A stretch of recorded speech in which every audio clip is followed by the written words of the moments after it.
Hello everybody, welcome to WhatCulture Gaming. I'm Scott, joined by Josh. Hello, Scott. Josh's friend over on Big Ol' Bloomberg, they were talking to Sony Chief Financial Officer Hiroki Totoki, who shined a bit of a light on the reality of the availability of the PS5 through the rest of 2021. Now, this has been doing the rounds on a few different news sites. Obviously, for the last sort of few months, it's been really hard to actually nail down both the PS5 and the Series X. But in regards to where Sony are, some comments from Totoki said that I don't think demand is calming down this year, and even if we secure a lot more devices and produce many more units of the PS5 next year, our supply won't be able to catch up with demand. He said, we have sold more than 100 million units of the PlayStation 4, and considering our market share and reputation, I can't imagine demand dropping easily.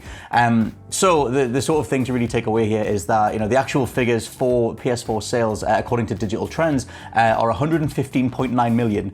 Wow. And right now, the PS5 has sold around about 7.8 million units as of the end of March.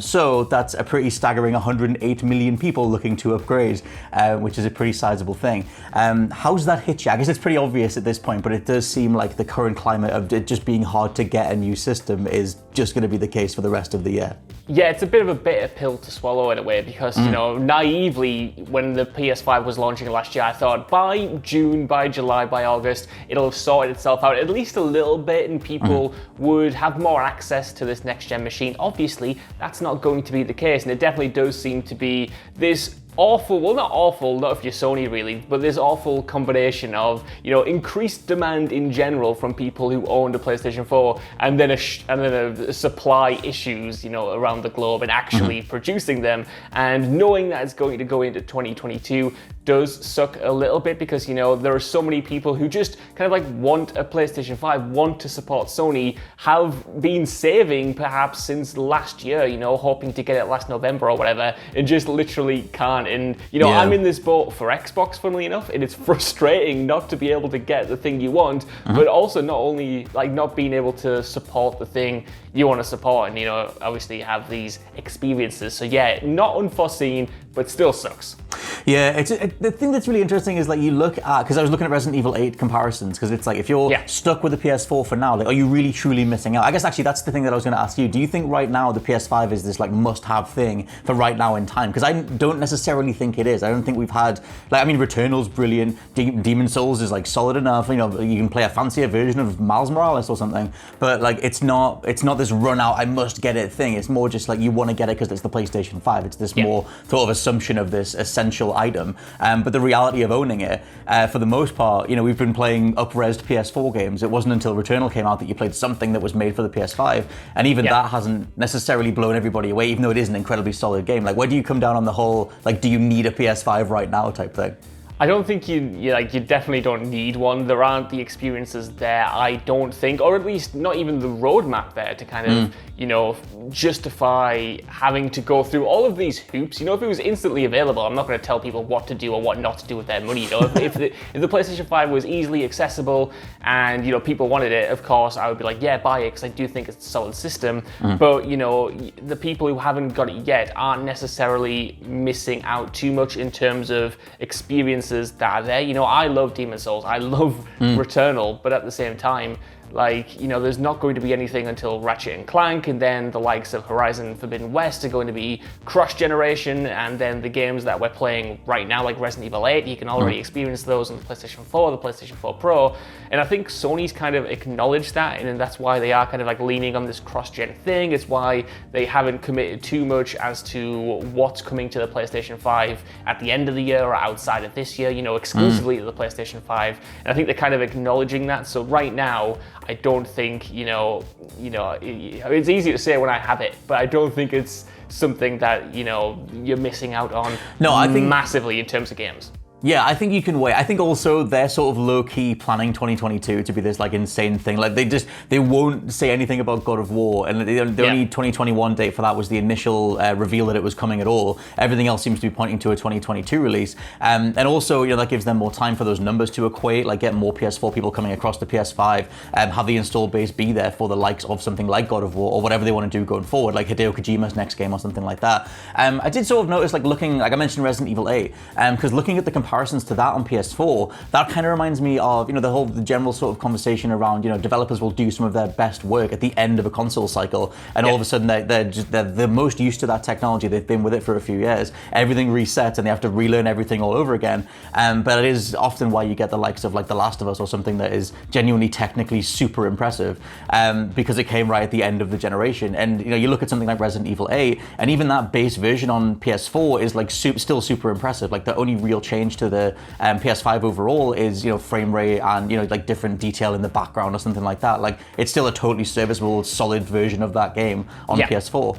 And first-party studios are going to handle things differently. But point being, if you can't get a PS5 and you're looking at these potentially new shiny versions of games that are on PS5, you're not really missing out that much. Like the core experience is right there. Like it's just going to be something, a specific game that comes out that makes people go, oh my god, I have to play that. But even Horizon is coming out on PS4 anyway. So it's like, I think for the most part, as much as I've said, like, and I am still like, oh my god, I want to see what this new system can do, there is part of me just on the tech side that is just genuinely impressed with making the PS4 versions like up there anyway. Like something like Resident Evil 8 is still just so impressive and still, caters that 100-odd million people that are stuck with the PS4 anyway.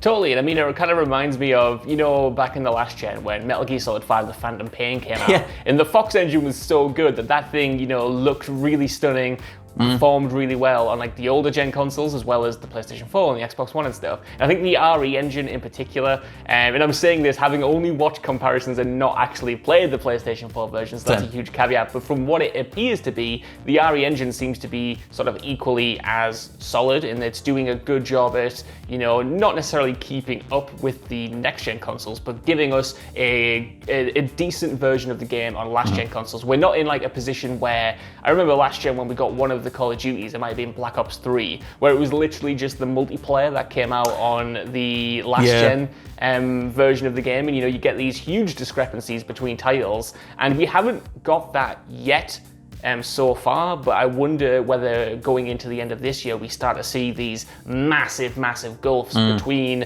the last gen versions of games and the current gen versions of games. Well, I guess I would assume that that gulf between the different gens will become more obvious, prominent going forward. But at the minute, it reminds me of like when the PS4 Pro came out, and like it was just sort of, if you really put them side by side and really squint, you can notice one thing is different to the other. Like I saw the Lady Dimitrescu in RE8 on PS5 has ray tracing in her eyes. So if you zoom in on her eyes, you can see it's got ray tracing. But most of the reflections in that game aren't ray traced. Like Ethan doesn't have a reflection in some cabinets and stuff like that. So it's not like you're looking at screenshots and being able to discern like an immediate thing. Even base graphical comparisons, at least to me, look super similar.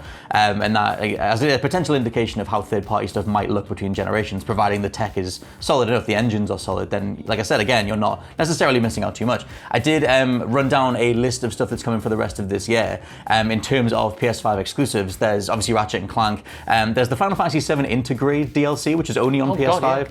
Only until December. That's now a timed exclusive. December 10th, it's going to be going to Xbox as well. And there's Deathloop as well. And there's Ghostwire Tokyo's kind of just up in the air, but assumedly that's been delayed. But other than that, you've got Horizon, Kena Bridge of Spirits. They're both cross-gen, so they'll be on PS4 anyway. And then I ran down stuff that would be coming in 2022, when assumedly the industry will be in a healthier position, the world will be in a healthier position. Because 2022 stuff is God of War, assumedly, if it doesn't come at the end of this year. Forspoken, Square Enix's new IP, the new RPG, Gran Turismo 7, Lord of the Rings Gollum, Gotham Knights, and the Suicide Squad. All of them are 2022, which potentially make more sense for a mainstream audience that actually have the tech to play them. Like, it feels like we'll just get through this year. It'll be, some new stuff, some cross-gen stuff, sort of supply the audience, and then get everybody ready for it. Maybe next year is when the generation kicks off in full. Yeah, and I think, to an extent, I think that's smart to do, because at this point, every time we do a next-gen video, Scott, whether it's covering something like Returnal or even just doing this, like, most of the comments are people just frustrated that they haven't got a PlayStation 5, and like they're annoyed that they're even seeing news about it. To an extent, I kind of understand that, and I imagine if like you did drop these huge franchises like God of War or Horizon and then said that they were on PlayStation 5, that's already kind of its own conversation, but I think it becomes more frustrating if you literally can't get a PlayStation 5, because then they're selling something that a lot of people literally don't have access to, even if they had the cash to do it. I think saving some of these games, whether that was an idea that they had or whether it was just a reality of the current situation where working in and the development issues that are currently going on from working from home and stuff, I think it will kind of avoid those perhaps frustrations and the anger that comes from people looking at this stuff that's been advertised